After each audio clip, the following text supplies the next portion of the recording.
On va laisser les rats de côté pour passer aux requins. De salles d'ambiance, avec cette scène rarissime dont tu vas nous parler, Jocelyn Gouriot, en plateau. Un requin de 4 mètres observé la semaine dernière au large de nos côtes, au parc national de Porquerolles pour être précis. Un plaisancier a même filmé l'animal. Il longe en fait la côte, on le voit longer la côte. Exactement, Stéphane, et il faut savoir que c'est une première depuis 2022, puisque la dernière fois, c'était donc en 2022, une femelle de 5 mètres qui avait été observée en Camargue. Alors la semaine dernière, c'est donc un grand requin blanc de 4 mètres de long cette fois, qui a été aperçu dans les eaux du parc national de Porquerolles. Regardez sur ces images, le squale, sur ces images amateurs, on aperçoit bien son aileron et les poissons pilotes qui l'accompagnent. C'est donc, comme tu le disais, un pêcheur qui a remarqué et filmé la bête à l'est de Porquerolles. Ces images ont ensuite été transmises au Muséum national d'histoire naturelle en vue d'analyse.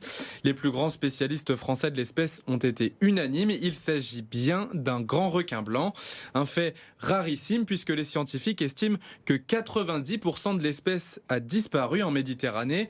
Selon le groupe phocéen d'études des requins, seulement 794 requins ont été observés en Méditerranée depuis 1600. Une visite inattendue, improbable même, qui a semblé faire plaisir aux plaisanciers à proximité que nous avons pu rencontrer. Là, comme ça, je me dis que tant mieux, c'est que c'est un bon signe. Si y a ce genre de poisson qui est dans le coin, ça veut dire que tout n'est pas complètement pourri. Peur, non, c'est leur milieu, c'est normal, c'est leur milieu naturel. Et encore une fois, on n'a jamais eu d'attaque. Il y en aura toujours des requins, mais tant qu'on n'en voit pas dans les rades, c'est qu'on est tranquille. On observe plus des dauphins, des baleines dans le coin que les requins, c'est vraiment très rare. Des questions peuvent donc se poser sur la présence du squale dans ces eaux. Était-il seulement de passage ou est-ce un signe d'une installation plus pérenne à l'avenir? Les scientifiques tenteront d'y répondre.